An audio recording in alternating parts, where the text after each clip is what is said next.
Avira Women's Day special offer 50% off on IUI IVF valid till 8th March. Sir 2019 నుంచి ఇప్పుడు పరిస్థితి మెరుగుపడిందని మీరు చెప్పారు సార్. సో మీరు కాన్ఫిడెంట్ గా ఉందో కాదు సార్, ఇక్కడ క్యాడర్ కూడా చాలా కాన్ఫిడెంట్ గా ఉంది. ఇప్పుడు దాకా మీ కోటరీలో ఉన్నారు వేమిరెడ్డి గారు, చాలా క్లోజ్ కోటరీకి ఉన్నారు సార్. ఎందుకు వెళ్ళిపోయారు సార్? మానుకుంటా మాగుంటా ఎందుకు సంతృప్తిలో పడ్డారు? కృష్ణదేవరాయలు ఎందుకు జంప్ అయిపోయారు సార్? ఇక్కడ పాత స్థాయికి సీటు ఉందో లేదా చెప్పకముందు అతను విచారణ ఎత్తేసాడు. ఇవన్నీ కాన్ఫిడెన్స్ లేక బాలశౌరి గారు కూడా దూరం అయిపోయారు. బాలశౌరి అంటే క్లోజ్ కోటరీలో ఉన్నవాడు జగన్మోహన్ రెడ్డికి ఆత్మ నేనే అంటే బయటకు చెప్పుకున్న బాలశౌరి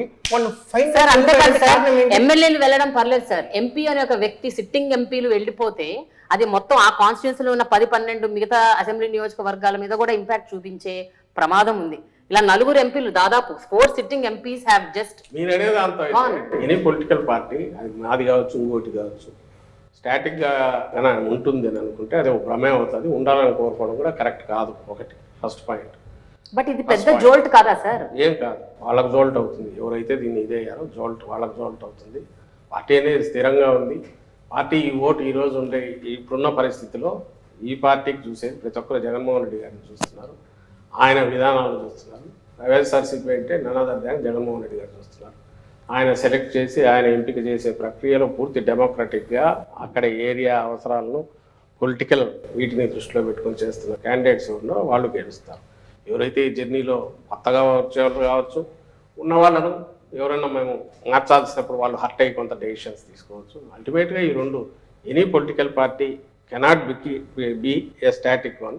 ఉంటే అది స్టాగ్నేట్ అయిపోతుంది. వచ్చేవాళ్ళు వాళ్ళు స్వచ్ఛందంగా వచ్చేవాళ్ళు వాళ్ళు వస్తుంటారు, హర్ట్ అయిన వాళ్ళు ఇంకో ప్రయత్నం చేస్తుంటారు, ఇంకొక లేదా అట్లాగే ఉండి లీడర్ మీద హోప్తో ఉండేవాళ్ళు ఉంటారు. అల్టిమేట్ డిసైడ్ చేయాల్సింది, డెసిషన్ తీసుకునేది, దాని ఫేట్ డిసైడ్ చేసేది కింద పబ్లిక్ ఎవరైతే ఉన్నారో వాళ్ళు. మాకు పాజిటివ్గా డిసైడ్ చేస్తున్నారు కాబట్టి మేము ఈ స్థితిలో ఉన్నాము.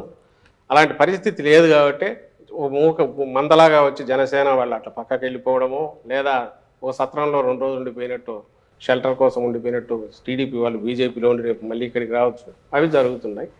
అలాగే ఇప్పుడు వాళ్ళు టికెట్లు చేస్తున్నప్పుడు అక్కడ కూడా ఇలాంటివి జరిగే అవకాశం ఉంటుంది. ఆల్రెడీ మా డోర్ నాక్ చేస్తున్నారు, ఫోన్లు వస్తున్నాయి, మేము వస్తామని. వాళ్ళని అందరినీ ఎక్కడ అకామిడేట్ చేయలేము కాబట్టి మేము కూడా పెద్దంత రిలక్టెంట్గా ఉన్నాం. మా కాన్ఫిడెన్స్ వచ్చేది వీటన్నిటి నుంచి. వీఆర్ నాట్ నీజర్ రియాక్షన్స్ మా దగ్గర ఉండవు. మీరు ప్రజా అవసరాలు సలహాదారు, ప్రభుత్వానికి ఒక సలహాదారు, ప్రజా అవసరాలు పార్టీకి అయితే ప్రధాన కార్యదర్శి అనుకుంటున్నాను. ఇప్పుడు ప్రభుత్వం తీసుకునే ప్రతి విధానపరమైన అంశాల్లో కావచ్చు, ప్రభుత్వ అంశాల్లో కావచ్చు, మీరు ఎక్కువ ఫోకస్ అవుతుంటారు, ప్రతిదీ మీరే అడ్రస్ చేస్తుంటారు అనమాట. అంతగా ఇంట్రెస్ట్ ఉంటే ఒక ఎమ్మెల్సీ తీసుకొని మంత్రి పదవి తీసుకొని కూర్చోవచ్చు కదా.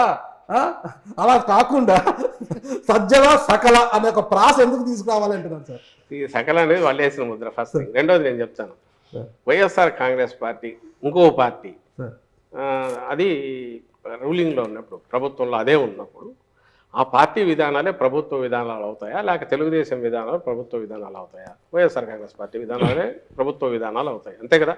ఓ పార్టీ నాయకుడిగా సీనియర్ నాయకులుగా ఉన్న వాళ్ళము, ఫస్ట్ నుంచి ఉన్న వాళ్ళు, విధానాల గురించి తెలిసిన వాళ్ళు వాటిని ఎక్స్ప్లెయిన్ చేసినప్పుడు దే ఆర్ అథారిటేటివ్. అది మేము కావచ్చు, ఒకవేళ ఈరోజు బొత్స సత్యనారాయణ గారు మినిస్టర్ కాకపోయినా ఆయన మాట్లాడినా, లేదా ధర్మాన ప్రసాదరావు గారు మినిస్టర్ కాకపోయినా ఆయన మాట్లాడినా, పెద్దిరెడ్డి గారు మినిస్టర్ కాకపోయినా ఆయన మాట్లాడినా, ఎందుకు వస్తుందంటే వాళ్ళ లెవెల్ ఆఫ్ మెచ్యూరిటీ లేదా పార్టీతో ఉన్న అసోసియేషను, పార్టీ విధానాల పట్ల స్పష్టత, ఎక్స్ప్రెస్ చేయగలిగిన వీటిని బట్టి వస్తే అవి దే గెట్ ఇంపార్టెన్స్. అవి ప్రభుత్వ పాలసీలు మావి కాక వేరే పాలసీలు, టీడీపీ పాలసీలు. ప్రోటోకాల్ ప్రకారం ఐఎమ్ నోబడి. ప్రోటోకాల్ ప్రకారం ఎక్కడన్నా అఫీషియల్ ఫంక్షన్స్లో నేను ఎక్కడ ఉండని, నేను ఉండాలని ప్రయత్నం కూడా చేయను.